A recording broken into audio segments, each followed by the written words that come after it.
सत श्रीकाल जी, मैं योगेश गुरना ते तुसी देख रहे हो विंडोज़ टीवी आस्ट्रेलिया। अज आप पहुंचे जी शहर मोहाली दे विच एक बड़ी खास जगह ते तुहानूं मैं लैके आया। इस जगह का फिल्म इंडस्ट्री दे विच बहुत वड्डा योगदान है। मैं अज पहुंचा जी शहर मोहाली दे विच स्थित दारा स्टूडियोज़ दे विच। ते आ बोर्ड तुसी नाल लग्या देख सकते हो, बड़े खूबसूरत अखरां दे विच इंग्लिश दे विच लिखिया होया दारा स्टूडियो। ते इत्थे एक बड़ी खास शख्सियत नूं मैं मिलना जिन्हां दा नाम है रतन औलख। ते रतन औलख साहब एक शानदार ज़बरदस्त पंजाबी एक्टर ने, डायरैक्टर ने, प्रोड्यूसर ने, स्पोर्ट्स प्रमोटर ने ते खास तौर पर वो लैजेंडरी दारा सिंह जी के साले साहब ने ते बिंदु दारा सिंह जी के मामा जी ने। सो उन्होंने नाल गल्लां करनियां ने क्योंकि अजकल ये दारा स्टूडियो उन्हों के ही अंडर उन्हों की ही सरप्रस्ती के हेठ दारा स्टूडियो का काम होंदा। सो चलिए फिर आ जाओ।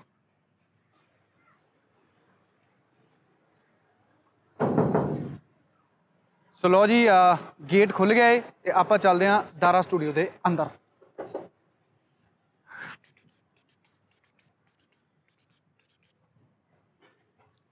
सो मैनूं लगदा औलख साहब भी इत्थे पहुँच गए हैं बिकॉज उन्हों की जी गड्डी है वो मैं देख ली है इत्थे खड़ी। तो गड्डी के पिछे भी तुसीं देख सकते हो वाइट एंडेवर के पिछे दारा स्टूडियो लिखा होया है। तो ये मतलब साडे गैसट जिन्होंने असीं मिलना वो साडे कोल पहुँच चुके हैं। तो पिछे जिहड़ी बिल्डिंग है ये दारा स्टूडियो जी, जिथे ऑलमोस्ट आपां गल करिए 80s के दौर दियां, 90s के दौर दियां, 70s के दौर दियां बहुत फिल्मां इत्थे शूट होईयां ने, पंजाबी फिल्मां। तो जिन्होंने आपां देखिया माणिया तो अज भी बहुत सारा जिहड़ा एंटरटेनमेंट का काम है इस स्टूडियो दे विच हुंदा है। तो पिछले तकरीबन 3-4 दहाकियां तो ये स्टूडियो है जिहड़ा वो बहुत ही शानदार काम कर रहा है। अज फिर आपां हुण चलदे हां स्टूडियो की एक हल्की जी गेड़ी तुहानूं लवाउने ते उस तो बाद रतन औलख साहब दे नाल कुछ खास गल्लां बातां करांगे दारा स्टूडियो के बारे, लैजेंडरी दारा सिंह के बारे ते बिंदु दारा सिंह सर के बारे। आजो चलिए फिर। सो जिद्दां कि मैं तुहानूं स्टार्टिंग दे विच ही दसदा सी कि अज आपां जिस विहड़े दे विच आए हां वो विहड़ा पंजाबी फिल्म इंडस्ट्री दे लई, पंजाबी म्यूजिक इंडस्ट्री दे लई बहुत वड्डी महत्ता रखदा। आपां दारा स्टूडियो के विहड़े दे विच सज बैठे हाँ तो जिस शख्सियत नूं आपां मिलण आउणा सी वो शख्सियत भी मेरे नाल बैठे ने, रतन औलख सर विंडोज़ टीवी ते।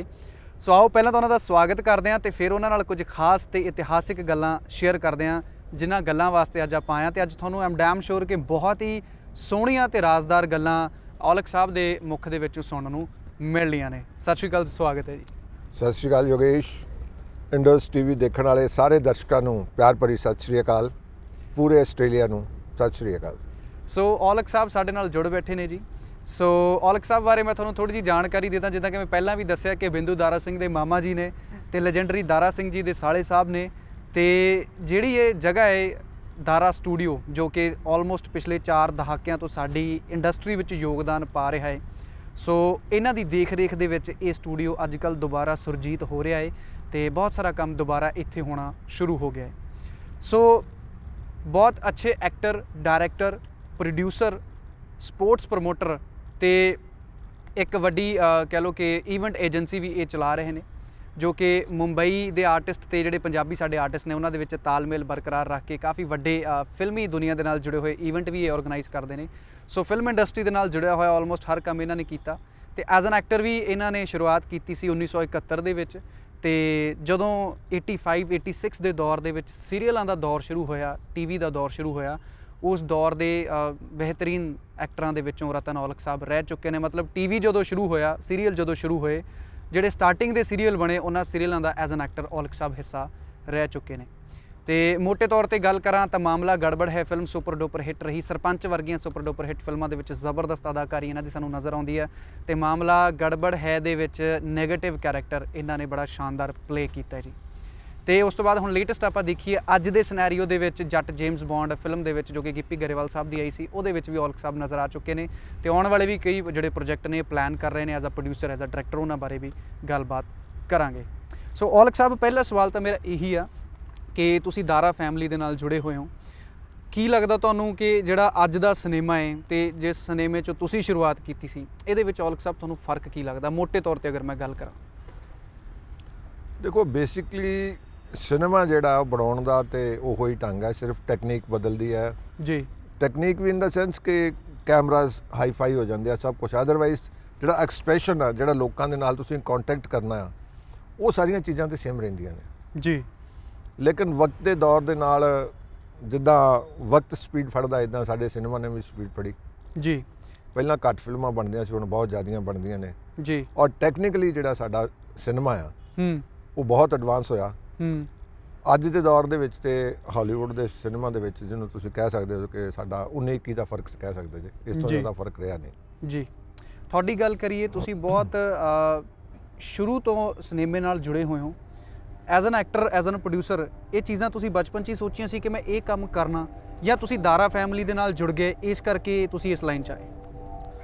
ਨਹੀਂ, ਮੈਂ ਅਗਰ ਤੁਹਾਨੂੰ ਦੱਸਾਂ ਤਾਂ ਮੈਂ ਪਹਿਲੀਆਂ 3 ਫਿਲਮਾਂ ਕਰਨ ਤੋਂ ਬਾਅਦ ਵੀ ਇਹ ਨਹੀਂ ਸੀ ਸੋਚਿਆ ਕਿ ਮੈਂ ਜ਼ਿੰਦਗੀ 'ਚ ਕਦੀ ਵੀ ਫਿਲਮ ਬਾਰੇ ਸੋਚੂੰਗਾ।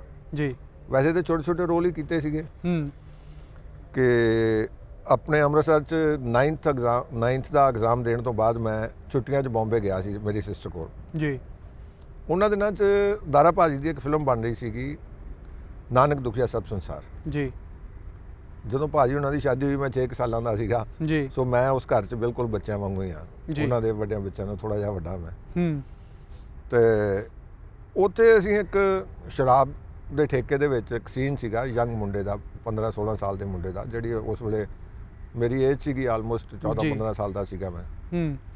ਉਹ ਜਿਹਨੂੰ ਕਹਿੰਦੇ ਇੱਥੋਂ ਮਾਸਾ ਮਾਸਾ ਦਾੜੀ ਹੋਣੀ, ਹਾਂਜੀ ਹਾਂਜੀ, ਉਹ ਹਾਲਤ ਸੀਗੀ ਜੀ। ਤੇ ਮੈਨੂੰ ਉਹ ਜਿਹੜਾ ਮੁੰਡੇ ਨੇ ਕਰਨਾ ਸੀਗਾ, ਬਿਕੋਜ਼ ਉਹ ਮਹਾਰਾਸ਼ਟਰ ਦਾ ਜੰਮਿਆ ਪਲਿਆ ਸੀਗਾ ਜੀ, ਉਹ ਠੀਕ ਨਹੀਂ ਸੀ ਲੱਗ ਰਿਹਾ ਉਹਨਾਂ ਨੂੰ। ਤੇ ਮੈਨੂੰ ਕਹਿੰਦੇ ਉਹ ਰਤਨ ਤੂੰ ਆ ਡਾਇਲੌਗ ਬੋਲ। ਅੱਛਾ। ਮੈਂ ਤੇ ਬਾਈ ਚਾਂਸ ਸ਼ੂਟਿੰਗ ਵੇਖਣ ਗਿਆ ਸੀਗਾ। ਜੇ ਤੁਸੀਂ ਦੇਖੋਗੇ ਤਾਂ ਉੱਥੇ ਮੈਂ ਉਸੇ ਪੈਂਟ ਸ਼ਰਟ ਦੇ ਵਿੱਚ, ਉਹ ਠੇਕੇ ਵਾਲਿਆਂ ਦੇ ਹਿਸਾਬ ਦੇ ਨਾਲ ਨਹੀਂ ਆ ਕੰਮ ਜੀ, ਤੇ ਮੇਨ ਕਰੈਕਟਰ ਦੇ ਨਾਲ ਕਹਾਣੀ ਸੀਗੀ। ਤੇ ਮੈਂ ਡਾਇਲੌਗ ਬੋਲਿਆ। ਡਾਇਲੌਗ ਤੇ ਉਹ ਪੰਜਾਬ 'ਚੋਂ ਪੜ੍ਹਾਈ ਵੀ ਰੱਟਾ ਲਾ ਕੇ ਪੜ੍ਹਾਉਂਦੇ ਆ, ਤੇ ਸਾਨੂੰ ਤਾਂ ਜ਼ਿਆਦਾ ਟਾਈਮ ਲੱਗਾ ਨਹੀਂ ਉਹਦੇ 'ਚ। ਤੇ ਮੈਂ ਉਹ ਡਾਇਲੌਗ ਜਦੋਂ ਬੋਲਿਆ ਤਾਂ ਉਹਨਾਂ ਨੂੰ ਬੜਾ ਅੱਛਾ ਲੱਗਾ। ਤਾਂ ਕਹਿੰਦੇ ਤੂੰ ਕਰਦੇ ਸੀਨ। ਤਾਂ ਮੈਂ ਲਾਈਫ ਦਾ ਆਪਣੇ ਦਾ ਪਹਿਲਾ ਸੀਨ ਕੀਤਾ ਸੀ ਜੀ। ਲੇਕਿਨ ਉਹ ਸੀਨ ਤਾਂ ਇੱਕੋ ਹੀ ਸੀਨ ਸੀਗਾ, ਛੋਟਾ ਜਿਹਾ ਡਾਇਲੌਗ ਸੀਗਾ ਸਾਰਾ, ਪਰ ਉਹ ਯਾਦ ਲੋਕਾਂ ਨੂੰ ਰਹਿ ਗਿਆ ਬਹੁਤ ਜ਼ਿਆਦਾ। ਯਾਦ ਇਸ ਕਰਕੇ ਰਹਿ ਗਿਆ ਕਿ ਜਿਸ ਬੰਦੇ ਨੂੰ ਮੈਂ ਉਸ ਠੇਕੇ 'ਚੋਂ ਚੁੱਕ ਕੇ ਬਾਹਰ ਸੁੱਟਦਾ, ਹਾਂਜੀ, ਉਹ ਫਿਲਮ ਦਾ ਅਹਿਮ ਕਿਰਦਾਰ ਸੀਗਾ ਜਿਹਦਾ ਨਾਂ ਸੀ ਦੁਖੀਆ। ਕੀ ਬਾਤ ਹੈ। ਔਰ ਜਿਹਦੇ ਪੈਰਾਂ 'ਚ ਜਾ ਕੇ ਉਹ ਡਿੱਗਦਾ ਆ, ਉਹ ਹਿੰਦੁਸਤਾਨ ਦੀ ਇੰਡਸਟਰੀ ਦਾ ਸਭ ਤੋਂ ਵੱਡਾ ਕਲਾਕਾਰਾਂ 'ਚੋਂ ਇੱਕ ਸੀਗੇ, ਪ੍ਰਾਣ ਸਾਹਿਬ। ਕੀ ਬਾਤ ਹੈ। ਜਿੱਥੇ ਗਾਣਾ ਸ਼ੁਰੂ ਹੁੰਦਾ ਆ ਨਾਨਕ ਦੁਖੀਆ ਸਭ ਸੰਸਾਰ। ਜੀ। ਸੋ ਜਿਹਨੂੰ ਕਹਿੰਦੇ ਨਾ ਕਿ 10-15 ਸੈਕਿੰਡ ਦਾ ਰੋਲ ਜਿਹੜਾ ਸੀਗਾ, ਇਹ 2 ਕਲਾਕਾਰਾਂ ਨੇ ਇਕੱਠਾ ਜੁੜ ਕੇ ਕੀ ਬਾਤ ਉਹਨੂੰ ਅਮਰ ਕਰ ਦਿੱਤਾ। ਉਹਦਾ ਬੈਨੀਫਿਟ ਤੁਹਾਨੂੰ ਬਹੁਤ ਮਿਲਿਆ? ਸਿਰਫ ਮੈਨੂੰ ਹੀ ਬੈਨੀਫਿਟ ਮਿਲਿਆ। ਜੀ ਬਿਲਕੁਲ। ਮੈਂ ਦੱਸਣਾ ਚਾਹੂੰਗਾ ਫਿਲਮ ਬਹੁਤ ਵੱਡੀ ਹਿੱਟ ਹੋਈ ਜੀ, ਔਰ ਸਿਲਵਰ ਜੁਬਲੀ ਫਿਲਮ ਸੀਗੀ, ਇਸ ਕਰਕੇ ਥੋੜਾ ਜਿਹਾ ਹੋਰ ਵੀ ਬੈਨੀਫਿਟ ਮਿਲ ਜਾਂਦਾ ਜੀ। ਮਨਦੀਪ ਸਿੱਧੂ ਹੁਣਾ ਸਾਹਿਬ ਨੇ ਜਿਹੜੀ ਬੁੱਕ ਲਿਖੀ ਉਹਦੇ ਵਿੱਚ ਵੀ ਇਸ ਦਾ 104 ਨੰਬਰ ਸਫ਼ੇ 'ਤੇ ਜ਼ਿਕਰ ਆ। ਮੈਂ ਤੁਹਾਨੂੰ ਦਿਖਾਉਣਾ ਚਾਹੂੰਗਾ ਜੀ ਕਿ ਦਾਰਾ ਸਿੰਘ ਸਰ ਇਸ ਫਿਲਮ ਦੇ ਹੀਰੋ ਸੀ। ਤੇ ਇਸ ਜਿਹੜੀ ਆ ਛੋਟੀ ਜੀ ਬੜੇ ਯੰਗਸਟਰ ਚਿਹਰੇ ਆ, ਤੁਸੀਂ ਇਹ ਪਿਕ ਦੇਖ ਰਹੇ ਹੋ, ਇਹ ਰਤਨ ਸਰ ਦੀ ਪਿਕ ਹੈ ਜੀ। ਤੇ ਸੋ ਗੱਲਾਂ ਅੱਗੇ ਆਪਾਂ ਸ਼ੁਰੂ ਕਰਦੇ ਹਾਂ। ਤੁਹਾਨੂੰ ਕਦੋਂ ਯਕੀਨ ਹੋ ਗਿਆ, ਕਦੋਂ ਤੁਸੀਂ ਫੀਲ ਕੀਤਾ ਕਿ ਹਾਂ ਯਾਰ ਹੁਣ ਮੈਂ ਇਸੇ ਲਾਈਨ 'ਚ ਹੀ ਜਾਣਾ ਹੈ, ਹੁਣ ਮੈਂ ਇੱਥੇ ਹੀ ਆਪਣੀ ਲਾਈਫ ਆ ਜਿਹੜੀ ਜ਼ਿੰਦਗੀ ਹੈ ਉਹ ਮੈਂ ਲਿਖੇ ਲਾਊਂਗਾ? ਇਹ ਡਿਸੀਜਨ ਕਦੋਂ ਲੈ ਲਿਆ ਤੁਸੀਂ? ਇਹ ਡਿਸੀਜਨ ਇਸ ਫਿਲਮ ਤੋਂ 5-6 ਸਾਲ ਬਾਅਦ ਦੀ ਗੱਲ ਹੈ ਜੀ। ਐਕਚੁਅਲੀ ਇਸ ਤੋਂ ਬਾਅਦ ਮੈਂ ਜਦੋਂ ਫਸਟ ਈਅਰ 'ਚ ਪੜ੍ਹਦਾ ਸੀ ਜੀ, ਕਿ ਜਦੋਂ ਛੁੱਟੀਆਂ ਹੁੰਦੀਆਂ ਸੀ ਨਾ, ਸਾਡੀ ਸੈਰ ਇੰਨੀ ਕੀ ਹੁੰਦੀ ਸੀ ਕਿ ਮੈਂ ਅੰਮ੍ਰਿਤਸਰ ਤੋਂ ਸਿੱਧਾ ਗੱਡੀ 'ਚ ਬਹਿੰਦਾ ਸੀ ਤੇ ਬੰਬੇ ਚਲਾ ਜਾਂਦਾ ਸੀ, ਸਿਸਟਰ ਦੇ ਕੋਲ 15-20 ਦਿਨ ਰਹਿ ਕੇ ਆਉਂਦਾ ਸੀਗਾ ਜੀ। ਉਹ ਸਾਡੀਆਂ ਆਊਟਿੰਗ ਸੀਗੀਆਂ। ਦਿੱਲੀ ਨਹੀਂ ਸੀ ਵੇਖਿਆ, ਲੇਕਿਨ ਬੰਬੇ ਹਰ ਸਾਲ ਜਾਂਦਾ ਸੀਗਾ ਜੀ। ਤੇ ਮੈਂ ਫਸਟ ਈਅਰ ਤੋਂ ਬਾਅਦ ਗਿਆ ਸੀਗਾ ਜੀ ਆਪਣੇ ਉੱਥੇ ਬੰਬੇ। ਤੇ ਉਦੋਂ ਭਾਜੀ ਇੱਕ ਪਿਕਚਰ ਬਣਾ ਰਹੇ ਸੀਗੇ ਆਪਣੇ ਮੇਰਾ ਦੇਸ਼ ਮੇਰਾ ਧਰਮ, ਬੰਗਲਾਦੇਸ਼ ਦੇ ਲਿਬਰੇਸ਼ਨ ਦੇ ਉੱਤੇ ਫਿਲਮ ਸੀ ਜੀ। ਤੇ ਉਹਨਾਂ ਨੇ ਉਸ ਫਿਲਮ ਦੇ ਵਿੱਚ ਇੱਕ ਛੋਟਾ ਜਿਹਾ ਰੋਲ ਸੀਗਾ, ਸੇਮ ਤਰ੍ਹਾਂ ਜਿਸ ਤਰ੍ਹਾਂ ਉਹ ਪਹਿਲੀ ਵਾਰੀ ਨਹੀਂ ਸੀ ਮਤਲਬ ਲੜਕੇ ਕੋਲੋਂ ਹੋਇਆ, ਇਸ ਤਰ੍ਹਾਂ ਨਾਗੀ ਵਿਲਾ ਇੱਕ ਉੱਥੇ ਬੰਗਲੋ ਹੈ ਬਹੁਤ ਮਸ਼ਹੂਰ, ਜਿੱਥੇ ਉਸ ਵੇਲੇ ਬਹੁਤ ਪੰਜਾਬੀ ਫਿਲਮਾਂ ਬਣਦੀਆਂ ਸੀ ਔਰ ਇਹ ਹਿੰਦੀ ਫਿਲਮਾਂ ਵਾਲਿਆਂ ਲਈ ਵੀ ਮੇਨ ਬੰਗਲੋ ਸੀਗੇ ਜੀ। ਉੱਥੇ ਸ਼ੂਟਿੰਗ ਕਰ ਰਹੇ ਸੀਗੇ ਤੇ ਉਦੋਂ ਕੋਈ ਟੈਕਸੀ ਵਾਲੇ ਜਾਂ ਕਿਸੇ ਦੀ ਹੜਤਾਲ ਸੀਗੀ, ਇਸ ਕਰਕੇ ਉਹ ਜਿਹੜੇ ਲੜਕੇ ਨੇ ਆਉਣਾ ਸੀਗਾ ਉੱਥੇ ਪਹੁੰਚ ਨਹੀਂ ਸਕਿਆ।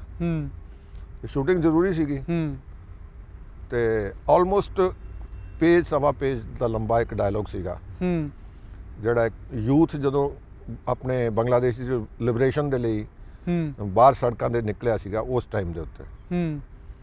ਤੇ ਉਹ ਮੈਨੂੰ ਕਹਿੰਦੇ ਦਾਰਾ ਭਾਜੀ ਚੱਲ ਤੇਰੀ ਦੂਜੀ ਫਿਲਮ ਕਰਦੇ ਆ ਜਾ ਡਾਇਲੌਗ ਬੋਲ ਜੀ। ਮੈਂ ਉਹ 5-7 ਮਿੰਟ ਲਾਏ, ਮੈਨੂੰ ਉਹ ਸਾਰਾ ਔਰ 1 ਟੇਕ ਡਾਇਲੌਗ ਸੀਗਾ। ਕੀ ਬਾਤ ਹੈ।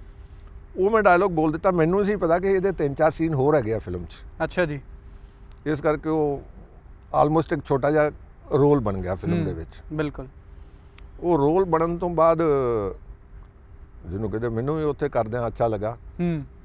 ਲੇਕਿਨ ਫਿਰ ਉਹ ਜਦੋਂ ਆਪਣੇ ਬੰਗਲਾਦੇਸ਼ ਦੇ ਲਿਬਰੇਸ਼ਨ ਤੋਂ ਬਾਅਦ ਪਾਕਿਸਤਾਨ ਦੇ ਨਾਲ ਇੰਡੀਅਨ ਗਵਰਨਮੈਂਟ ਨੇ ਸੰਧੀ ਕੀਤੀ, ਉਹਦੇ 'ਚ ਸੀਗਾ ਕਿ ਪਾਕਿਸਤਾਨ ਦੇ ਖਿਲਾਫ ਨਹੀਂ ਕੁਝ ਬੋਲਣਾ, ਜੋ ਵੀ ਉਹਨਾਂ ਦਾ। ਉਹ ਫਿਲਮ ਬੈਨ ਹੋ ਗਈ ਜੀ। ਉਹ ਫਿਲਮ ਬੈਨ ਹੋਣ ਤੋਂ ਬਾਅਦ ਉਹ 2 ਸਾਲ ਲੱਗੇ ਨਹੀਂ ਫਿਲਮ ਜੀ। ਉਹਨੇ ਵਿੱਚ ਮੈਂ ਫਾਈਨਲ 'ਚ ਪਹੁੰਚ ਗਿਆ। ਭੁੱਲ ਵੀ ਗਿਆ ਸੀ ਫਿਲਮ, ਕਿਉਂਕਿ ਬੈਨ ਹੀ ਹੋ ਗਈ ਸੀਗੀ ਫਿਲਮ, ਸਾਨੂੰ ਬਿਲਕੁਲ ਪਤਾ ਨਹੀਂ ਸੀ। ਤੇ ਸਾਡਾ ਕੰਮ ਸੀਗਾ, ਬਾਕਸਿੰਗ ਕਰਦੇ ਸੀਗੇ ਕਾਲਜ ਦੇ ਵਿੱਚ, ਸਪੇਅਰ ਟਾਈਮ 'ਚ ਹਾਕੀ ਖੇਡਦੇ ਸੀਗੇ ਜੀ। ਤੇ ਗਾਂਧੀ ਗਰਾਊਂਡ ਅੰਮ੍ਰਿਤਸਰ 'ਚ ਇੱਕ ਬਹੁਤ ਮਸ਼ਹੂਰ ਗਰਾਊਂਡਸ ਨੇ, ਆਪਣਾ ਜਿਹਨੂੰ ਕਹਿੰਦੇ ਨਾ ਸਪੋਰਟਸ ਦਾ ਹੱਬ ਆ ਜੀ। ਉੱਥੇ ਅਸੀਂ ਹਾਕੀ ਖੇਡ ਕੇ ਤੇ ਕੰਪਨੀ ਬਾਗ 'ਚ ਠੰਡੀ ਖੂਹੀ ਦੇ ਅੱਗੇ ਸਾਹਮਣੇ ਬੈਠੇ ਸੀਗੇ, ਕੁਝ ਖਾਣ ਪੀਣ ਲਈ ਬੈਠੇ ਸੀਗੇ ਜੀ। ਤੇ ਸਾਹਮਣੇ 2-3 ਮੁੰਡੇ ਕੁੜੀਆਂ ਬੈਠੇ ਸੀਗੇ। ਤੇ ਉਹ ਹਰ 1 ਸੈਕਿੰਡ ਬਾਅਦ ਜਿਹਨੂੰ ਕਹਿੰਦੇ ਨਾ ਸਿਰ ਮੋੜ ਕੇ ਮੇਰੇ ਵੱਲ ਵੇਖ ਰਹੇ ਸੀਗੇ। ਅੱਛਾ। ਤੇ ਉਹ ਜਿਹਨੂੰ ਕਹਿੰਦੇ ਆਪਣਾ ਪਿੰਡਾਂ 'ਚੋਂ ਜਿਹਨੂੰ ਕਹਿੰਦੇ ਜੰਮੇ ਪਲੇ ਸੀ, ਉਹਨਾਂ ਦਿਨਾਂ 'ਚ ਜੇ ਜਿਹੜੇ ਪੁਰਾਣੇ ਨੇ ਉਹਨਾਂ ਨੂੰ ਇਹ ਕਲਚਰ ਯਾਦ ਹੋਊਗਾ ਕਿ ਤੁਹਾਨੂੰ ਬਾਰ-ਬਾਰ ਕੋਈ ਵੇਖੇ ਨਾ ਤਾਂ ਗੁੱਸਾ ਬੜਾ ਚੜ੍ਹਦਾ ਕਿ ਸਾਲਾ ਵੇਖਦਾ ਕਿਉਂ ਆ। ਮੈਂ ਦੋਸਤਾਂ ਨੂੰ ਕਿਹਾ, ਮੈਂ ਕਿਹਾ ਚੱਲ ਪੁੱਛ ਕੇ ਆਉਣਾ ਇਹਨਾਂ ਦੀ ਪ੍ਰੋਬਲਮ ਕੀ ਹੈ। ਤੇ ਲੇਕਿਨ ਸੰਗਦੇ ਵੀ ਸੀਗੇ ਕਿਉਂਕਿ ਉਹਨਾਂ ਨਾਲ 1-2 ਕੁੜੀਆਂ ਸੀਗੀਆਂ। ਤੇ ਮੈਂ ਉਹਨੂੰ ਕਿਹਾ ਵੀ ਕੀ ਪ੍ਰੋਬਲਮ ਹੈ ਤੁਹਾਡੀ। ਉਹ ਲਾਰੈਂਸ ਰੋਡ ਤੇ ਰਹਿਣ ਵਾਲੇ ਜਿਹਨੂੰ ਕਹਿੰਦੇ ਨਾ ਕਿ ਹਾਈ-ਫਾਈ ਲੋਕ ਸੀਗੇ। ਉਹਨੇ ਮੈਨੂੰ ਹਿੰਦੀ 'ਚ ਪੁੱਛਿਆ, ਕਹਿੰਦਾ ਆਪਨੇ ਫਿਲਮ में काम किया है। ਅੱਛਾ। ਮੈਂ ਕਿਹੜੀ ਫਿਲਮ। ਬਿਲਕੁਲ 0 ਵੀ ਧਿਆਨ ਨਹੀਂ ਸੀਗਾ, ਪਤਾ ਵੀ ਨਹੀਂ ਸੀਗਾ ਕਿ ਫਿਲਮ ਲੱਗ ਗਈ। ਉਹ ਕਹਿੰਦੇ ਅਸੀਂ ਹੁਣੇ ਇੱਕ ਪਿਕਚਰ ਦੇਖ ਕੇ ਆਏ ਹਾਂ, ਮੇਰਾ ਦੇਸ਼ ਮੇਰਾ ਧਰਮ, ਆਦਰਸ਼ ਟਾਕੀਜ਼ ਦੇ ਵਿੱਚ। ਅੱਛਾ। ਸਾਨੂੰ ਇਦਾਂ ਲੱਗ ਰਿਹਾ ਕਿ ਤੁਸੀਂ ਉਹਦੇ 'ਚ ਕੰਮ ਕੀਤਾ। ਮੈਂ ਕਿਹਾ ਹਾਂ ਮੈਂ ਤਾਂ ਉਹਦੇ 'ਚ ਕੰਮ ਕੀਤਾ ਫਿਲਮ 'ਚ। ਕਿਸੇ ਨੇ ਯਾਦ ਕਰਾਇਆ ਕਿਉਂਕਿ ਫਿਲਮ ਬੈਨ ਹੋ ਗਈ। ਅਸੀਂ ਆਪਣੇ ਉੱਥੇ ਕੰਮ ਸੀਗੇ, ਪੋਸਟਰ ਲੱਗੇ ਹੋਣਗੇ ਸਾਰਾ ਕਰਕੇ, ਕਿਉਂਕਿ ਹਾਰਡਲੀ ਫਿਲਮ ਦੇਖਦੇ ਸੀ, ਸਾਲ 'ਚ ਇੱਕ ਅੱਧੀ ਫਿਲਮ ਦੇਖਦੇ। ਉਹ ਉਹਦੇ 'ਚ ਪ੍ਰੋਪਰ ਰੋਲ ਸੀਗਾ, 3-4 ਸੀਨ ਸੀਗੇ ਫਿਲਮ ਦੇ ਵਿੱਚ। ਮੈਂ ਦੋਸਤਾਂ ਨੂੰ ਕਿਹਾ, ਮੈਂ ਚਲੋ ਆਪਾਂ ਘਰ ਬਾਅਦ 'ਚ ਜਾਂਦੇ ਹਾਂ, ਗਾਲਾਂ ਖਾ ਲਾਂਗੇ ਅੱਜ ਫਿਰ। ਅੱਛਾ ਜੀ। ਫਿਲਮ ਦੇਖਦੇ ਹਾਂ। ਅਸੀਂ ਉੱਦਾਂ ਹੀ ਆਪਣੇ ਸਾਈਕਲਾਂ 'ਚ ਹਾਕੀਆਂ ਟੰਗੀਆਂ, ਨਾਲ ਹੀ ਥੀਏਟਰ ਸੀਗਾ, ਉੱਥੇ ਗਏ ਫਿਲਮ ਦੇਖਣ। ਉਹ ਫਿਲਮ ਦੇਖਣ ਗਏ ਤੇ ਉਹ ਆਪਣੇ ਜਿਹੜੇ ਗੇਟ ਕੀਪਰ ਹੁੰਦੇ ਆ ਉਹਨਾਂ ਨੇ ਪਛਾਣ ਲਿਆ। ਕੀ ਬਾਤ ਹੈ। ਉਹਨਾਂ ਨੇ ਜਾ ਕੇ ਜਿਹੜੇ ਅੱਜ PVR ਥੀਏਟਰਸ ਨੇ ਜਿਨ੍ਹਾਂ ਦੇ, ਹਾਂਜੀ, ਇਹਨਾਂ ਦਾ ਥੀਏਟਰ ਸੀਗਾ ਜੀ, ਬਿਜਲੀ ਭਲਵਾਨ ਹੋਣਾ ਦਾ ਥੀਏਟਰ ਸੀਗਾ। ਉਹ ਵੈਸੇ ਵੀ ਸਾਡੀ ਫੈਮਿਲੀ ਨੂੰ ਜਾਣਦੇ ਸੀਗੇ ਜੀ। ਉਹਨਾਂ ਮੈਨੂੰ ਆਵਾਜ਼ ਦਿੱਤੀ ਅੰਦਰ। ਉਹ ਕਹਿੰਦੇ ਰਤਨ ਅੰਦਰ ਆ ਜਾ। ਮੈਨੂੰ ਰਤਾ ਕਹਿੰਦੇ ਹੁੰਦੇ ਸੀ। ਅੱਛਾ ਜੀ। ਕਹਿੰਦੇ ਰਤੇ ਅੰਦਰ ਆ ਜਾ। ਓਏ ਤੂੰ ਸਾਲਾ ਐਕਟਰ ਬਣ ਗਿਆ। ਅਸੀਂ ਕਿਹਾ ਅੰਕਲ ਜੀ ਇਦਾਂ ਆ, ਮੈਂ ਤੇ ਕੀਤੀ ਸੀ। कहते जाओ जाओ फिल्म देखो। सारा दिन रस्का चला के कमरे तुमको ला के देता हूँ और तुम लोग मेरा जरा भी ख्याल नहीं करते हो। ख्याल नहीं रखते होते तो तुम्हारे ऊपर उधार कैसे चढ़ जाता। ਅਸੀਂ 4-5 ਜਣੇ ਸੀਗੇ।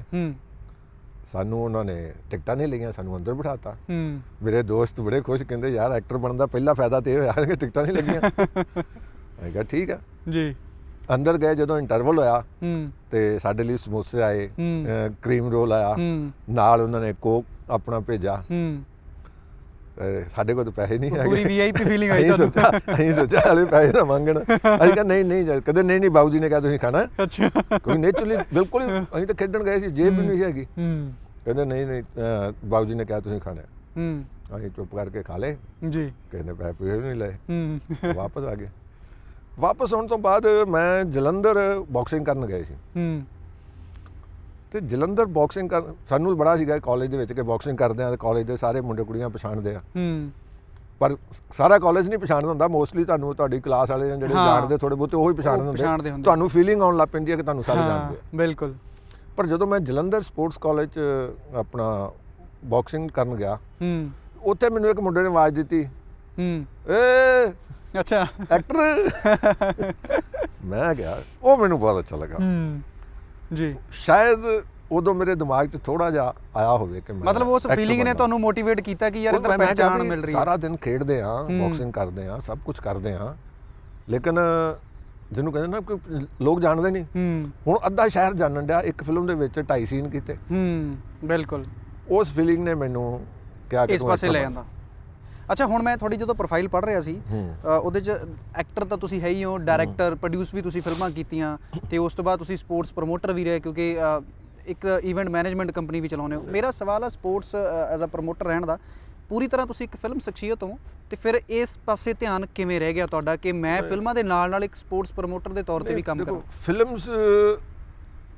ਫਿਲਮਾਂ ਦੇ ਮੈਂ ਐਕਟਰ ਬਣ ਗਿਆ ਕਿਉਂਕਿ ਮੈਨੂੰ ਇਹੋ ਜਿਹੇ ਸਰਕਮਸਟੈਂਸਿਸ ਮਿਲੇ, ਪਰ being so close to sports, ਇੱਕ ਤੇ ਚਾਰੇ ਬੰਨੇ ਔਰਾ ਸੀਗਾ ਦਾਰਾ ਭਾਜੀ ਦਾ। ਹਾਂ ਬਿਲਕੁਲ। ਜਦੋਂ ਅਸੀਂ ਸਕੂਲ ਜਾਂਦੇ ਸੀ ਜਾਂ ਬਾਹਰ ਜਾਂਦੇ ਸੀ ਜਾਂ ਕੁਝ ਵੀ ਕਰਦੇ ਸੀਗੇ ਤੇ ਸਾਡੇ ਨਾਂ ਤੋਂ ਪਹਿਲਾਂ ਉਹਨਾਂ ਦਾ ਨਾਂ ਲੈ ਲੈਂਦੇ ਸੀਗੇ। ਬਿਲਕੁਲ। ਉਹ ਤੇ ਦਿਮਾਗ ਦੇ ਵਿੱਚ ਸੀਗਾ। ਫਿਰ ਮੇਰੇ ਇੱਕ ਹੋਰ ਬ੍ਰਦਰ ਇਨ ਲਾ ਨੇ, ਉਹ ਇੰਡੀਆ ਦੀ ਹਾਕੀ ਦੇ ਫੁੱਲ ਬੈਕ ਸੀਗੇ 올림픽 ਦੀ ਟੀਮ ਦੇ, 1968 ਦੇ 골ਡ ਮੈਡਲ ਜਿਹੜੇ। ਤਾਂ ਸਪੋਰਟਸ ਮੇਰੇ ਘਰ ਦੇ ਵਿੱਚ ਕਾਫੀ ਸੀਗੀ। ਓਕੇ।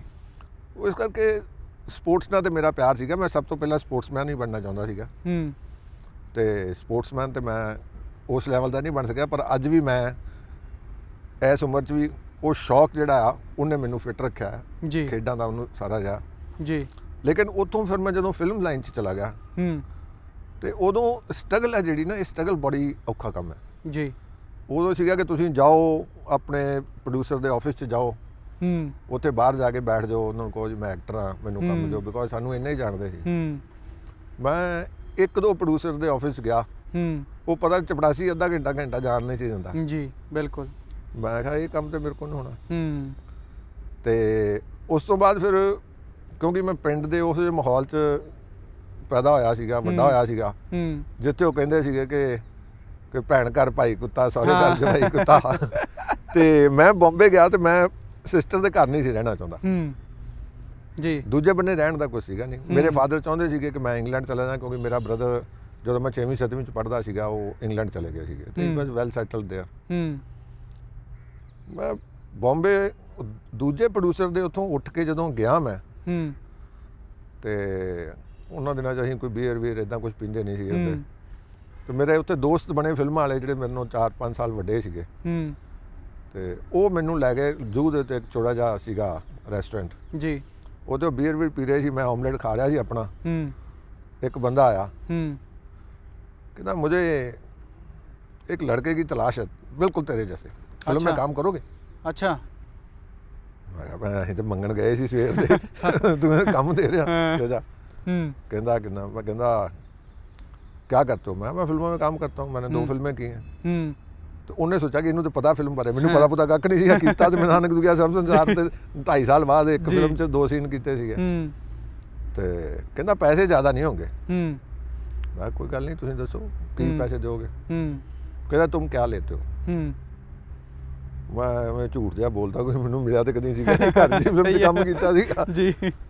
मैं कहा मैं तो 1000 रुपया लेता हूँ रोज़ का पर डे। क्या बात है। मैनू इन्ना ही पता सीगा। 1000 रुपया बहुत वड्डी रकम सी उदों, क्योंकि मेरे कोल जू दे विच जिहड़ा मैं अपना एज ए पेइंग गेस्ट घर लिया सीगा, जिथे ਉਹਦਾ 500 ਰੁਪਇਆ ਕਿਰਾਇਆ ਸੀਗਾ। ਤੇ ਉਸ ਟਾਈਮ ਜੂਹੂ 'ਚ ਰਹਿਣਾ, ਜੂਹੂ ਅੱਜ ਵੀ ਬੜੀ ਪ੍ਰੋਮਿਨੈਂਟ ਜਗ੍ਹਾ। ਅੱਜ ਉਹ ਕਨਵਰ ਰਹਿਣ ਜਾਓ ਤੇ ਅਗਰ ਪੇਇੰਗ ਗੈਸਟ ਤੇ ਘੱਟੋ ਘੱਟ 40-50 ਹਜ਼ਾਰ ਰੁਪਇਆ ਐਜ਼ ਏ ਪੇਇੰਗ ਗੈਸਟ ਹੋਊਗਾ। ਅਗਰ ਉਹਨੂੰ ਤੁਸੀਂ ਰੈਂਟ ਤੇ ਲੈਣਾ ਹੋਵੇ ਪ੍ਰੋਪਰ, ਤੇ ਉਹ 80-90 ਹਜ਼ਾਰ ਰੁਪਏ ਦਾ ਉਹ ਜਗ੍ਹਾ ਹੈ।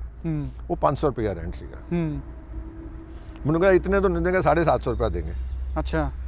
ਆਪਾਂ 750 ਰੁਪਏ 'ਚ ਤੇ ਪਹਿਲੀ ਫਿਲਮ ਕੀਤੀ, 7-8 ਦਿਨ ਦਾ ਕੰਮ ਕੀਤਾ, ਸਾਡੇ ਕੋਲ ਤਾਂ 4-5 ਮਹੀਨਿਆਂ ਦੇ ਖਰਚਾ ਹੋ ਗਿਆ। ਕੀ ਬਾਤ ਹੈ। ਸੋ ਸਟਰਗਲ ਚਾਲੂ ਹੋ ਗਈ। ਲੇਕਿਨ ਉਸ ਤੋਂ ਬਾਅਦ ਮੈਨੂੰ ਉਹ ਜਿਹੜੀ ਫੀਲਿੰਗ ਸੀ ਨਾ ਕਿ ਮੈਂ ਬੂਹੇ ਦੇ ਬਾਹਰ ਜਾ ਕੇ ਬੈਠਾ, ਪਿੰਡਾਂ 'ਚੋਂ ਗਏ ਸੀ, ਸਾਨੂੰ ਬੂਹੇ ਦੇ ਬਾਹਰ ਬਹਿਣ ਦੀ ਆਦਤ ਹੀ ਨਹੀਂ ਸੀਗੀ। ਫਿਰ ਉਹਨਾਂ ਦਿਨਾਂ ਜਿਮ ਨਹੀਂ ਸੀ ਹੁੰਦੇ ਜ਼ਿਆਦਾ, ਤੇ ਐਕਸਰਸਾਈਜ਼ ਜ਼ਿਆਦਾ ਨਹੀਂ ਹੁੰਦੀ। ਜੂ ਤੇ ਜਾਂਦੇ ਸੀਗੇ, ਜੂ ਤੇ ਜਾ ਕੇ ਅਸੀਂ ਭੱਜਣਾ, ਭੱਜ ਕੇ ਡੰਡ ਨੂੰ ਮਾਰ ਲੈਣੇ। ਤੇ ਜਾਂ ਭਾਜੀ ਮਾਰਨਿੰਗ ਦੇ ਵਿੱਚ ਐਕਸਰਸਾਈਜ਼ ਕਰਦੇ ਸੀ, ਜੇ ਭਾਜੀ ਤੇ ਸ਼ੂਟਿੰਗ ਨਾ ਹੋਣੀ ਤਾਂ ਥੋੜਾ ਲੇਟ ਕਰਦੇ ਸੀਗੇ, ਉਹਨਾਂ ਨਾਲ ਵੀ ਜੁਆਇਨ ਕਰ ਲੈਂਦੇ ਸੀ। ਮੈਨੂੰ ਭਾਜੀ ਕਹਿੰਦੇ ਤੂੰ ਇੱਥੇ ਕੀ ਕਰਦਾ, ਤੂੰ ਖਾੜੇ ਚਲੇ ਜਾ ਕਰ। ਉੱਥੇ ਖਾੜਾ ਸੀਗਾ ਇੱਕ ਆਪਣੇ ਯੂਪੀ ਦੇ ਪਹਿਲਵਾਨ ਸੀਗੇ ਉਹਨਾਂ ਦਾ, ਉਹ ਸਾਡੇ ਉਹਨਾਂ ਦਾ ਇੱਕ ਬੰਦਾ ਦੁੱਧ ਪਾਉਂਦਾ ਸੀ ਘਰ, ਉਹਨਾਂ ਮੈਨੂੰ ਉਹਦੇ ਨਾਲ ਭੇਜ ਦਿੱਤਾ। ਮੈਂ ਉੱਥੇ ਖਾੜੇ 'ਚ ਜਾ ਕੇ 3-4 ਮਹੀਨੇ ਭਲਵਾਨੀ ਕੀਤੀ। ਬਾਕਸਿੰਗ ਤਾਂ ਕਰਦੇ ਗਏ ਸੀਗੇ, ਬਹੁਤ ਪਤਲਾ ਜਿਹਾ ਹੁੰਦਾ ਸੀਗਾ, ਲਾਈਟ ਵੇਟ ਵਾਲਾ ਭਲਵਾਨ ਸੀਗਾ ਜੀ। ਤੇ ਮੈਂ 2-3 ਮਹੀਨੇ ਬਾਅਦ ਉਹਨਾਂ ਦਾ ਇੱਕ ਭਲਵਾਨ ਢਾਲਿਆ। ਅੱਛਾ। ਉਹਨਾਂ ਮੈਨੂੰ ਕਿਹਾ ਕਿ ਤੂੰ ਕੰਪੀਟੀਸ਼ਨ 'ਚ ਜਾ। ਅੱਛਾ, ਤੇ ਫਿਰ ਮੈਂ ਥਾਣਾ ਡਿਸਟ੍ਰਿਕਟ ਚੈਂਪੀਅਨਸ਼ਿਪ ਜਿੱਤੀ ਉੱਥੇ ਕੀ ਬਾਤ ਰੈਸਲਿੰਗ ਹੈ, ਦੀ। ਕੀ ਬਾਤ ਹੈ। ਉਹ ਇਸ ਕਰਕੇ ਨਾਲੋਂ ਨਾਲ ਇਹ ਵੀ ਕੰਮ ਸਪੋਰਟਸ ਵੀ ਚੱਲੀ ਗਿਆ ਤੇ ਫਿਲਮਾਂ ਵੀ ਚੱਲੀ ਗਈਆਂ।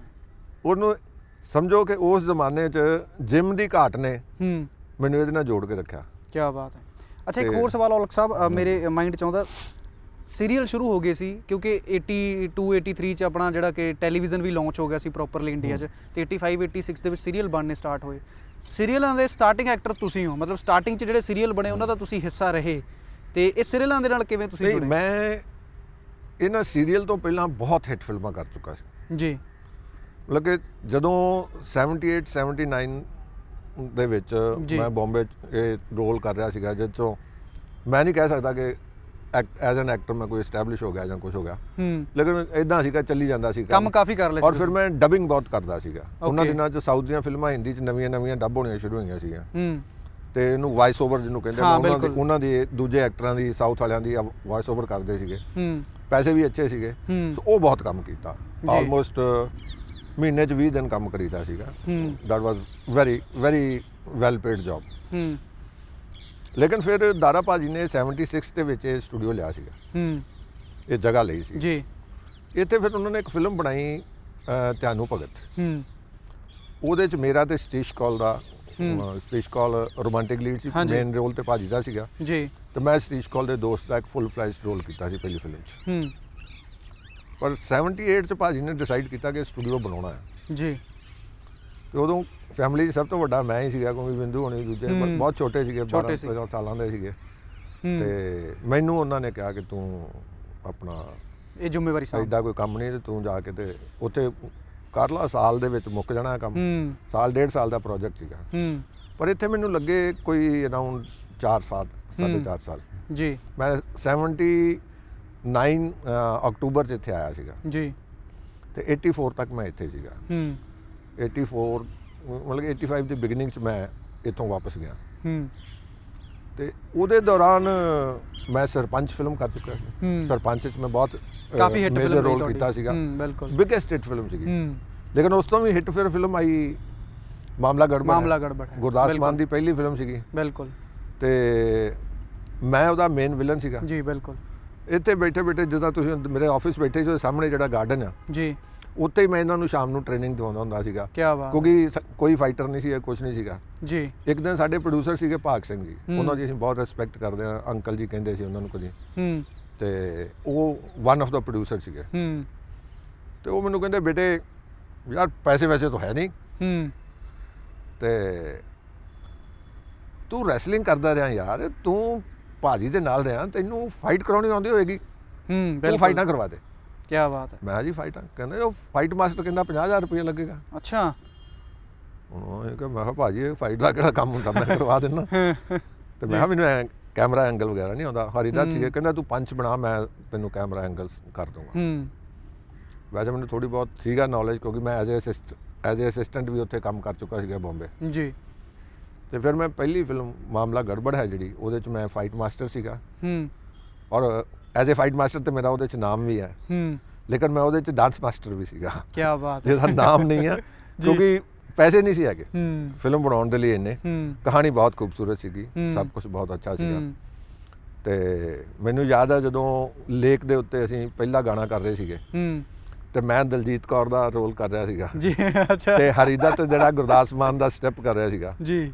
ਤੇ ਉਦੋਂ ਸਭ ਤੋਂ ਮਹਿੰਗੀ ਔਰ ਸਭ ਤੋਂ ਇੰਪੋਰਟੈਂਟ ਕਰੈਕਟਰ ਜਿਹੜਾ ਉਸ ਫਿਲਮ ਸੀ ਉਹ ਦਲਜੀਤ ਕੌਰ ਸੀਗੀ ਜੀ। ਬਿਲਕੁਲ, ਕਿਉਂਕਿ ਉਹ ਐਸਟੈਬਲਿਸ਼ ਹੀਰੋਇਨ ਸੀਗੀ ਜੀ, ਤੇ ਇੱਕ ਅਹਿਸਾਨ ਕਰਕੇ ਉਹਨੇ ਫਿਲਮ ਕੀਤੀ ਸੀਗੀ ਨਵੇਂ ਮੁੰਡੇ ਦੇ ਨਾਲ। ਕੀ ਬਾਤ ਹੈ। ਬਟ ਉਹਨਾਂ ਨੂੰ ਵੀ ਨਹੀਂ ਪਤਾ ਸੀ ਕਿ ਐਡੀ ਹਿੱਟ ਹੋ ਜਾਣੀ ਹੈ। ਸੁਪਨਾ ਵੀ ਨਹੀਂ ਸੀ, ਉਹਨਾਂ ਕਿਹਾ ਨਵਾਂ ਮੁੰਡਾ ਆਇਆ, ਕੋਈ ਦੂਰਦਰਸ਼ਨ ਤੇ ਗਾਣੇ ਚੱਲਦੇ ਆ ਇਹਦੇ, ਨੋਬਡੀ ਨਿਊ। ਪੰਜਾਬ ਦੇ ਯੂਥ ਨੂੰ ਗੁਰਦਾਸ ਬਹੁਤ ਪਸੰਦ ਸੀਗਾ। ਹਾਂ ਬਿਲਕੁਲ, ਪਰ ਉਦੋਂ ਮੀਡੀਆ ਐਡਾ ਸਟਰੋਂਗ ਨਹੀਂ ਸੀਗਾ। ਤੋ ਮੈਨੂੰ ਕਹਿੰਦੀ ਰਤਨ, ਮੈਨੂੰ ਉਹ ਜਾਣਦੀ ਸੀਗੀ ਪਰਸਨਲ, ਕਹਿੰਦੀ ਰਤਨ ਕੀ ਕਰ ਰਹੇ ਹੋ ਤੁਸੀਂ, ਇਹ ਮਹਿਲ ਬਣਾ ਰਹੇ ਹੋ ਕਿ ਮਕਬਰਾ ਬਣਾ ਰਹੇ ਹੋ। ਮੈਂ ਕਿਹਾ ਦਲਜੀਤ, ਰਿਦਮ 'ਚ ਜਦੋਂ ਲੜਕੀ ਚੱਲਦੀ ਹੈ ਨਾ, ਉਸ ਤੋਂ ਵਧੀਆ ਕੋਈ ਡਾਂਸ ਨਹੀਂ ਹੁੰਦਾ। ਬਿਲਕੁਲ, ਤੂੰ ਇੱਕ ਵਾਰੀ ਕਰਕੇ ਦੇਖ, ਫਿਰ ਤੈਨੂੰ ਦੱਸ ਦੇ।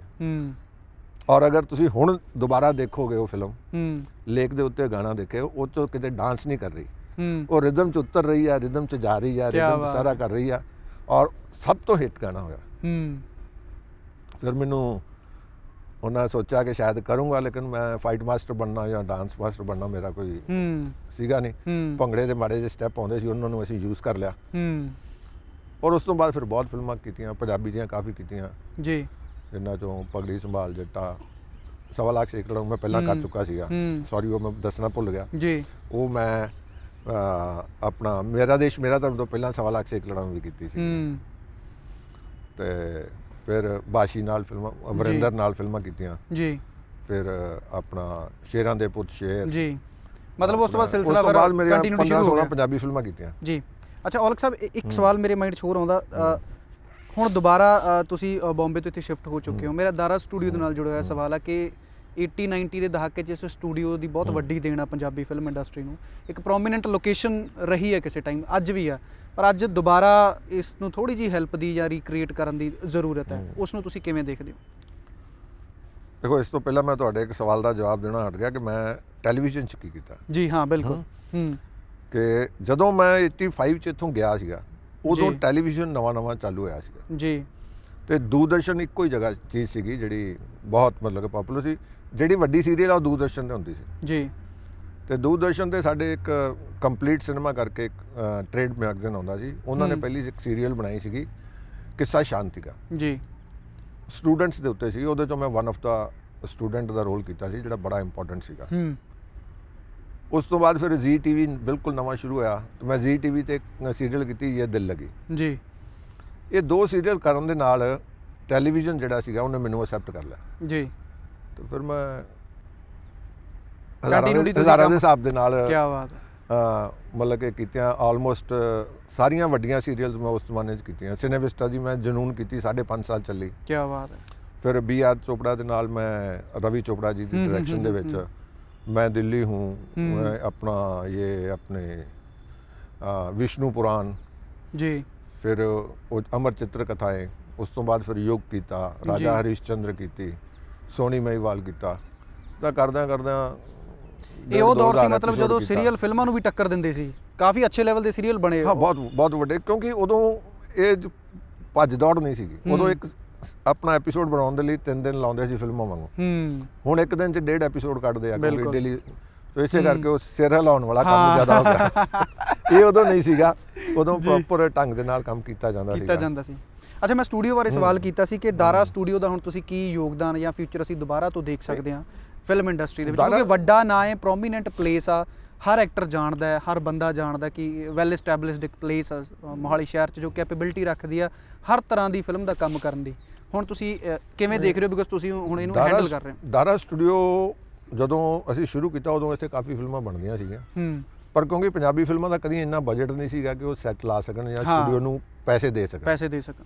ਸੋ ਇਸ ਕਰਕੇ ਦਾਰਾ ਭਾਜੀ ਨੇ ਕਦੀ ਕਿਸੇ ਨੂੰ ਮਜਬੂਰ ਨਹੀਂ ਕੀਤਾ, ਕੋਈ 2000 ਦੇਗਾ, ਕੋਈ 5000 ਦੇਗਾ, ਕੁਛ ਕਰਕੇ। ਹਾਲਾਂਕਿ ਉਦੋਂ ਵੀ ਸਾਡੇ ਐਕਸਪੈਂਸਿਸ ਇੰਨੇ ਹੀ ਸੀਗੇ, ਪਰ ਇੱਥੇ ਕੋਈ 45-50 ਫਿਲਮਾਂ ਉਦੋਂ ਲਗਾਤਾਰ ਬਣੀਆਂ ਜੀ।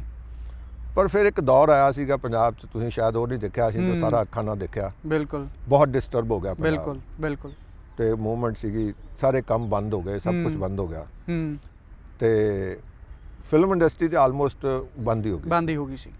ਇਸ ਕਰਕੇ ਬਿਲਕੁਲ ਹੀ ਇੱਥੇ ਕੰਮ ਬੰਦ ਹੋ ਗਿਆ। ਫਿਰ ਇਹਨੂੰ ਅਸੀਂ ਬੰਦ ਕਰਕੇ ਤੇ ਤੁਸੀਂ ਬੰਬੇ ਮੂਵ 4-5 ਬੰਦੇ ਇੱਥੇ ਛੱਡ ਕੇ ਜੀ, ਨਹੀਂ ਮੈਂ ਤਾਂ ਚਲਾ ਗਿਆ ਸੀਗਾ ਬੰਬੇ 85 'ਚ ਜੀ, ਲੇਕਿਨ 85 ਤੋਂ ਵੀ 2-3 ਸਾਲ ਕੰਮ ਚੱਲਦਾ ਹੋਰ ਚਲਾ ਕੇ ਫਿਰ ਇਹਨੂੰ ਬੰਦ ਕਰ ਦਿੱਤਾ, ਕਿਉਂਕਿ ਕੋਈ ਸੀਗਾ ਹੀ ਨਹੀਂ ਇੱਥੇ।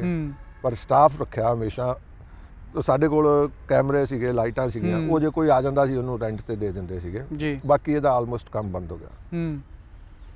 ਪਰ ਹੁਣ ਪੰਜਾਬੀ ਪੀਰੀਅਡ ਜਿਹੜਾ ਫਿਲਮਾਂ ਦਾ ਫਿਰ ਠੀਕ ਹੈ, ਦੌਰ ਸ਼ੁਰੂ ਹੋਇਆ। ਔਰ ਹੁਣ ਸਭ ਤੋਂ ਵੱਡੀ ਗੱਲ ਹੈ ਕਿ ਪੰਜਾਬੀ ਫਿਲਮ ਸਿਨੇਮਾ ਨੂੰ ਇੱਕ ਵਧੀਆ ਸਟੂਡੀਓ ਦੀ ਬਹੁਤ ਸਖਤ ਲੋੜ ਹੈ। ਬਿਲਕੁਲ, ਤੇ ਇਸ ਕਰਕੇ ਇੱਕ ਦਿਨ ਅਸੀਂ ਸ਼ਾਮ ਨੂੰ ਸਾਰੇ ਬੈਠੇ ਸੀਗੇ, ਫੈਮਿਲੀ, ਵਿੰਦੂ, ਛੋਟਾ ਭਾਣਜਾ ਅਮਰੀਕ ਜਿਹੜਾ ਇੱਥੇ ਦਾ ਸਭ ਕੁਛ ਹੈ ਜੀ, ਤੇ ਉਹਦੇ ਨਾਲ ਗੱਲ ਕੀਤੀ। ਉਹ ਕਹਿੰਦਾ ਵੀ ਮਾਮਾ ਜੀ ਮੈਂ ਤੇ ਫਿਲਮਾਂ ਦਾ ਕੋਈ ਐਕਸਪੀਰੀਅੰਸ ਨਹੀਂ ਹੈ, ਅਗਰ ਸਟੂਡੀਓ ਚਲਾਉਣਾ ਤੇ ਤੁਸੀਂ ਚਲਾਓ।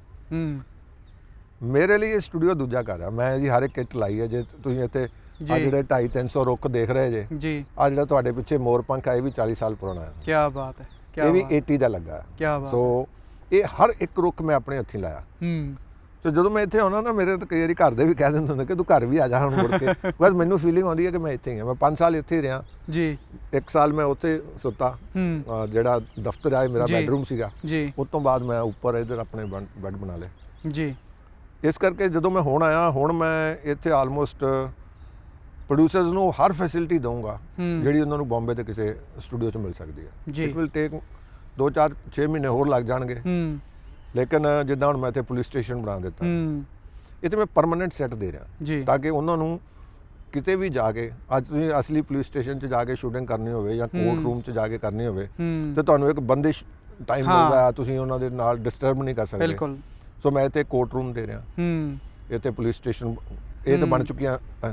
ਢਾਬਾ ਤੁਸੀਂ ਦੇਖਿਆ ਹੋਣਾ ਜੇ ਘੁੰਮ ਕੇ, ਢਾਬੇ ਦਾ ਇੱਕ ਸੈੱਟ ਪੂਰਾ ਬਣਾ ਚੁੱਕਾ।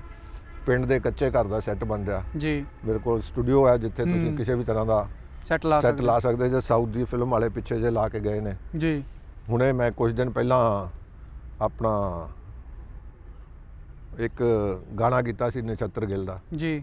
ਫਿਰ ਇੱਕ ਫਿਲਮ ਪੰਜਾਬੀ ਦੀ ਬਣ ਰਹੀ ਹੈ ਇਸ ਵੇਲੇ ਜੀ, ਜਿਹਦੀ ਬਹੁਤ ਚਰਚਾ ਆ ਜੀ, ਉਹ ਹੈ ਨਾਨਕ ਨਾਮ ਜਹਾਜ਼ ਹੈ ਜੀ। ਬਿਲਕੁਲ।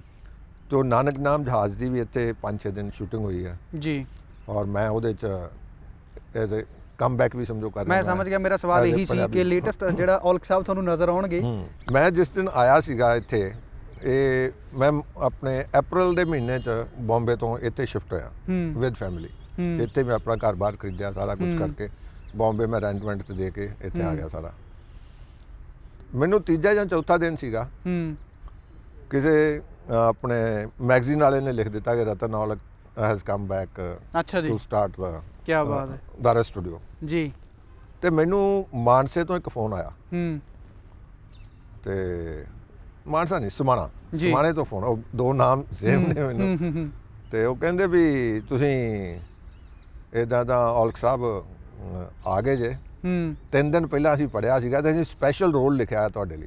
ਕਹਿੰਦੇ ਬਹੁਤ ਛੋਟੀ ਜਿਹੀ ਫਿਲਮ ਆ ਲੇਕਿਨ ਮੇਰੀ ਇੱਕ ਬਹੁਤ ਹਿੱਟ ਫਿਲਮ ਸੀਗੀ ਟਰੱਕ ਡਰਾਈਵਰ। ਹਾਂਜੀ ਬਿਲਕੁਲ। ਉਹਦੇ 'ਚ ਮੈਂ ਇੱਕ ਰੋਲ ਕੀਤਾ ਸੀ ਔਰ ਉਹ ਬਹੁਤ ਪਪੂਲਰ ਹੋਇਆ। ਮਤਲਬ ਕਿ ਅੱਜ ਵੀ ਜੇ ਤੁਸੀਂ ਗੁੱਗੂ ਗਿੱਲ ਨੂੰ ਮਿਲੋਗੇ, ਮੈਂ ਗੁੱਗੂ ਗਿੱਲ ਉਹਦਾ ਹੀਰੋ ਸੀਗਾ, ਮੈਂ ਵਿਲਨ ਸੀਗਾ, ਉਪਾਸਨਾ ਸਿੰਘ ਹੀਰੋਇਨ ਸੀਗੀ। ਤੇ ਗੁੱਗੂ ਗਿੱਲ ਅੱਜ ਵੀ ਮੈਨੂੰ ਜਦੋਂ ਮਿਲਦਾ ਕਹਿੰਦਾ ਟੋਕਾ ਭਾਜੀ ਕੀ ਹਾਲ ਹੈ, ਬਿਕਾਜ਼ ਉਹ ਇੰਨਾ ਪਪੂਲਰ ਹੋਇਆ ਸੀਗਾ। ਐਗਜ਼ੈਕਟਲੀ। ਕੀ ਹਾਲ ਆ ਚਾਚਾ? ਐਵੇਂ ਬੁੜੇ ਉਠਾਂ ਨੂੰ ਬਾਸੀਆਂ ਜਾਂ ਲਈ ਜਾਂਦਾ। ਕਾਨੂੰ ਯਾਰ ਸਵੇਰ ਦਾ ਸਰੀਰ ਟੁੱਟਣ ਡਿਆ। ਹੋਰ ਤੂੰ ਸੁਣਾ ਜ਼ਾਲਮ ਟੋਕਿਆ, ਤੇਰਾ ਕੀ ਹਾਲ ਚਾਲ ਆ? ਤੇ ਉਹ ਕਹਿੰਦਾ ਜੀ ਬਸ ਉਸ ਰੋਲ ਦੇ ਆਧਾਰਿਤ ਤੁਹਾਡਾ ਰੋਲ ਲਿਖਿਆ ਆ। ਕੀ ਬਾਤ ਹੈ। ਫਿਲਮ ਦਾ ਨਾਮ ਕੇਰ ਸਿੰਘ ਦੀ ਮੌਤ ਜੀ। ਤੇ ਭਾਜੀ ਮੈਂ ਬਹੁਤ ਛੋਟੀ ਜਿਹੀ ਫਿਲਮ ਬਣਾ ਰਿਹਾ, ਮੇਰੇ ਕੋਲ ਬਜਟ ਜ਼ਿਆਦਾ ਨਹੀਂ ਹੈਗਾ। ਮੈਂ ਯਾਰ 3 ਦਿਨ ਹੋਏ ਆ ਪੰਜਾਬ ਆਏ ਨੂੰ, ਤੇਰਾ ਪਹਿਲਾ ਫੋਨ ਆਇਆ, ਤੂੰ ਹੁਣ ਜੋ ਦੇਣਾ ਦੇ ਦੀ, ਪਰ ਮੈਂ ਤੇਰੀ ਫਿਲਮ ਕਰ ਰਿਹਾ। ਕੀ ਬਾਤ ਹੈ। ਤੇ ਮੈਂ ਫਿਰ ਉਹਦੀ ਫਿਲਮ ਕਰਕੇ ਆਇਆ ਜੀ। ਉਸ ਤੋਂ ਬਾਅਦ ਫਿਰ ਇਹ ਮੈਨੂੰ ਫਿਲਮ ਮਿਲੀ ਨਾਨਕ ਨਾਮ ਜਹਾਜ਼ ਹੈ ਜੀ। ਨਾਨਕ ਨਾਮ ਜਹਾਜ਼ ਲਈ ਮੈਂ ਬੰਬੇ ਪ੍ਰੋਡਿਊਸਰਸ ਨੂੰ ਮਿਲਿਆ ਸੀਗਾ ਬਾਈ ਚਾਂਸ। ਤੇ ਉਸ ਦਿਨ ਮੇਰੇ ਬੇਟੇ ਨੇ ਕੋਈ ਪਾਰਟੀ ਸੀਗੀ। ਮੇਰਾ ਬੇਟਾ MBA ਕਰ ਰਿਹਾ ਹੈ ਮਾਰਕੀਟਿੰਗ, ਆਪਣਾ ਇੰਟਰਨੈਸ਼ਨਲ ਮਾਰਕੀਟਿੰਗ 'ਚ ਜੀ। ਤੇ ਇਹਨੂੰ ਮੈਂ ਕਿਹਾ, ਇਹਨੇ 2-3 ਘੰਟੇ ਅੱਗੇ ਜਾਣਾ ਸੀ। ਮੈਂ ਕਿਹਾ ਚੱਲ ਮੇਰੀ ਮੀਟਿੰਗ ਹੋਣੀ ਆ, ਤੂੰ ਉੱਥੋਂ ਗੱਡੀ ਲੈ ਜੀ, 2 ਗੱਡੀਆਂ ਲੈ ਕੇ ਕਿਉਂ ਜਾਣਾ, ਤੇ ਬਾਅਦ 'ਚ ਤੂੰ ਮੈਨੂੰ ਚੁੱਕ ਲਈ ਉੱਥੋਂ। ਇਹ ਉਹਨਾਂ ਦੇ ਘਰ ਗਿਆ ਸੀਗਾ ਜੀ। ਤੇ ਜਿਹੜਾ ਰੋਲ ਇਹਨੇ ਕੀਤਾ ਹੈ, ਸਰਦਾਰ ਸੋਹੀ ਸਾਹਿਬ ਦੇ ਬੇਟੇ ਦਾ ਰੋਲ ਕਰ ਰਿਹਾ, one of the important role in the film ਜੀ। ਤੇ ਉਹ ਕਿਸੇ ਨੂੰ ਲੈਣਾ ਚਾਹੁੰਦੇ ਸੀਗੇ। ਮੈਨੂੰ 2 ਮਹੀਨੇ ਪਹਿਲਾਂ, ਮਤਲਬ ਕਿ ਫਿਲਮ ਸ਼ੁਰੂ ਹੋਣ ਤੋਂ ਮਹੀਨਾ ਕੁ ਪਹਿਲਾਂ ਉਹ ਫੋਨ ਆਇਆ ਕਿ रतन जी आपके साथ वो एक लड़का आया था। अच्छा। मैं कहा हाँ। तो कहते हमने वो लड़के 2-3 देखे, क्योंकि वो नॉन पंजाबी ने जी जड़े अपने नानक नाम जहाज़ बना रहे ने जी। तो हमने लड़के देखे हैं उस रोल के लिए, पंजाब के बड़े नॉन लड़कों से बात की है, पर वो लड़का हमको बहुत सूट करता है। क्या बात है। तो कौन है? मैं कहा वो तो मेरा बेटा, एक ही लड़का आपके घर में आया जी। मैं कहा ऐसे 6 फुट, मेरा माई सन इज 6 feet 2 inches। तो मैं कहा वो हैगा, लेकिन ਉਹਦੀ ਤੇ ਪੜ੍ਹਾਈ ਚੱਲ ਰਹੀ ਹੈ, ਹੀ ਇਜ਼ ਵੈਰੀ ਬਿਜ਼ੀ। ਕਹਿੰਦੇ ਨਹੀਂ ਥੋੜੇ ਜਿਹੇ ਦਿਨਾਂ ਦਾ ਕੰਮ ਹੈ, ਇਸ ਤਰ੍ਹਾਂ ਕਰਕੇ। ਫਿਰ ਮੈਂ ਕਿਹਾ ਵੀ ਰੋਲ ਕਰੇਗਾ, ਇਹਨੂੰ ਮੈਂ ਪੁੱਛ ਲਿਆ। ਮੈਂ ਕਿਹਾ ਇਦਾਂ ਕਦੀ, ਕਹਿੰਦਾ ਨਹੀਂ ਮੈਂ ਰੋਲ ਨਹੀਂ ਕਰਨਾ ਜੀ। ਮੈਂ ਰੋਲ ਮੈਂ ਉਹਦੇ ਕੋਲ ਕਰਵਾ ਦੂੰਗਾ, because he is a very good anchor, ਆਪਣੇ ਕਾਲਜ ਦੇ ਸ਼ੋਜ਼ ਵਗੈਰਾ ਪ੍ਰੋਗਰਾਮ ਇਹ ਕਰਦਾ ਸੀਗਾ।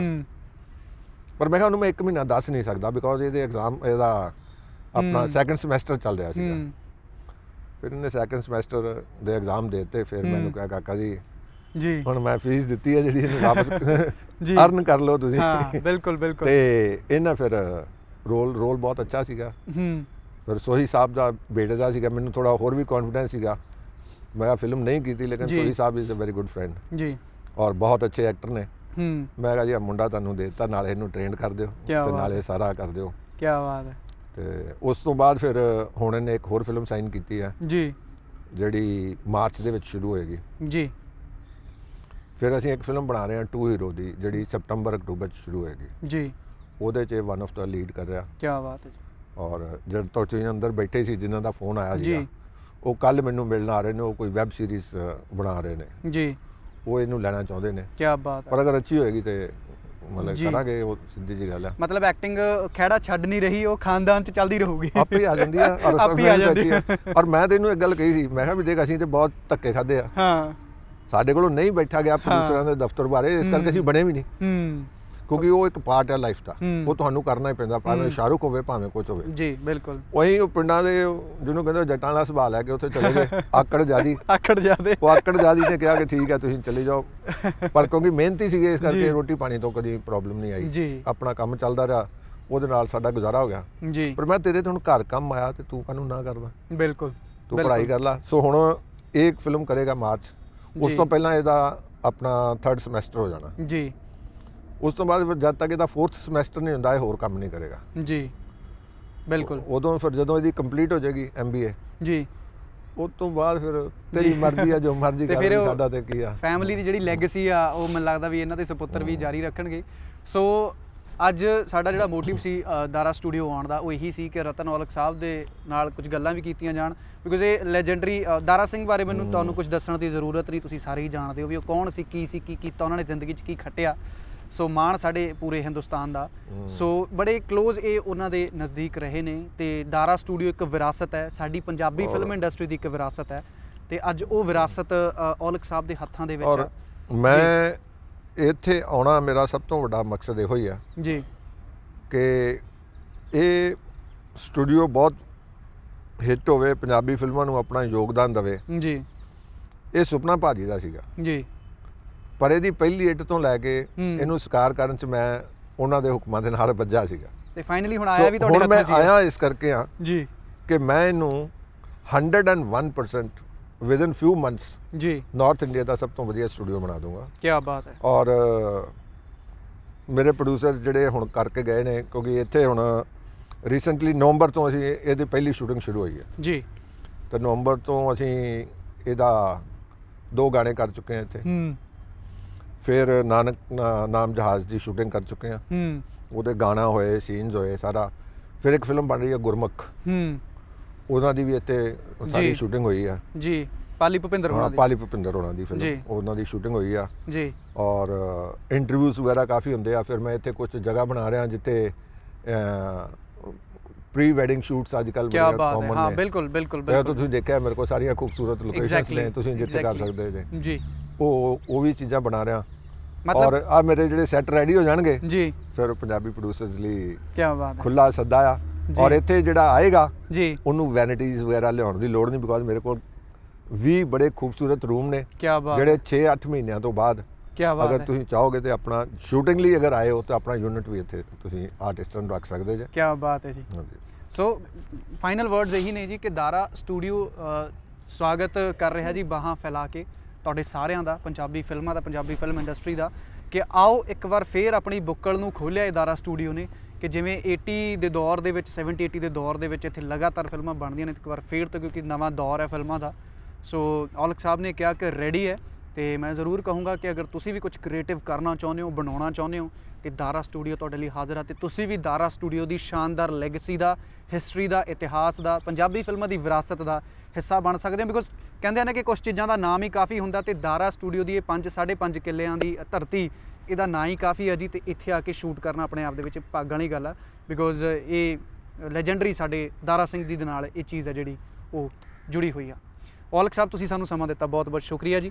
Thank you. ਔਰ ਤੁਹਾਡੇ ਟੀਵੀ ਦਾ ਵੀ ਥੈਂਕ ਯੂ ਜਿਨ੍ਹਾਂ ਨੇ ਮੈਨੂੰ ਆਸਟ੍ਰੇਲੀਆ ਦੀ ਲੋਕਾਂ ਤੱਕ ਪਹੁੰਚਾਉਣਾ ਜੀ। So thank you very much. So ਇਹ ਸੀ ਔਲਖ ਸਾਹਿਬ। ਤੇ ਹੋਰ ਕਿਸੇ ਸ਼ਖਸੀਅਤ ਨੂੰ ਅਗਰ ਤੁਸੀਂ ਮਿਲਣਾ ਚਾਹੁੰਦੇ ਹੋ ਜਿਨ੍ਹਾਂ ਨੇ ਪੰਜਾਬੀ ਸਿਨੇਮੇ ਨੂੰ ਸੰਭਾਲਿਆ, ਕਹਿ ਲਓ ਕਿ ਜੱਫੀ ਪਾ ਕੇ ਰੱਖੀ ਹੈ ਫਿਲਮਾਂ ਨੂੰ, ਪੰਜਾਬੀ ਇੰਡਸਟਰੀ ਨੂੰ, Punjabi film industry, music industry ਨੂੰ, ਤੇ ਇਹ ਵਿਰਾਸਤ ਦਾ ਇੱਕ ਹਿੱਸਾ ਨੇ 70 ਦੇ ਦੌਰ ਤੋਂ ਲੈ ਕੇ ਅੱਜ ਦੇ ਦੌਰ ਤੱਕ, ਤੇ ਇੱਕ ਵਾਰ ਫੇਰ ਤੋਂ ਇਹ ਨਵੇਂ ਦੌਰ ਦਾ ਹਿੱਸਾ ਬਣ ਰਹੇ ਨੇ। ਤੇ ਦਾਰਾ ਸਟੂਡੀਓ ਦੇ ਲਈ ਸ਼ਾਨਦਾਰ ਤੇ ਅਹਿਮ ਭੂਮਿਕਾ ਜਿਵੇਂ ਇਹਨਾਂ ਨੇ ਫਿਲਮਾਂ 'ਚ ਵੀ ਨਿਭਾਈ ਆ, ਹੁਣ ਵੀ ਫਿਲਮਾਂ 'ਚ ਨਿਭਾ ਰਹੇ ਨੇ, ਤੇ ਸਪੈਸ਼ਲੀ ਇਹਨਾਂ ਦਾ ਜਿਹੜਾ ਰੋਲ ਹੈ ਹੁਣ ਉਹ ਦਾਰਾ ਸਟੂਡੀਓ ਲਈ ਬਹੁਤ ਅਹਿਮੀਅਤ ਰੱਖਦਾ ਹੈ। ਇਸੇ ਕਰਕੇ ਅਸੀਂ ਔਲਖ ਸਾਹਿਬ ਨੂੰ ਅੱਜ ਤੁਹਾਡੇ ਰੂਬਰੂ ਕੀਤਾ। ਤੁਹਾਡੇ ਕੀ ਵਿਚਾਰ ਨੇ ਸਾਨੂੰ ਨੀਚੇ ਕਮੈਂਟ ਸੈਕਸ਼ਨ ਦੇ ਵਿੱਚ ਜੋ ਕਾਲ ਕਰਕੇ ਸਾਨੂੰ ਜ਼ਰੂਰ ਆਪਣਾ ਜਿਹੜਾ ਯੋਗਦਾਨ ਆ ਜਾਂ ਆਪਣੇ ਵਿਚਾਰ ਨੇ ਉਹ ਜ਼ਰੂਰ ਦੱਸਿਓ ਜੀ। ਇਸ ਖਾਸ ਮੁਲਾਕਾਤ ਦੇ ਵਿੱਚ ਫਿਲਹਾਲ ਇਹ ਨਹੀਂ, ਜੁੜੇ ਰਹਿਣਾ ਇੰਡੋਜ਼ TV ਆਸਟ੍ਰੇਲੀਆ ਦੇ ਨਾਲ। ਪਿਆਰ ਭਰੀ ਸਤਿ ਸ਼੍ਰੀ ਅਕਾਲ।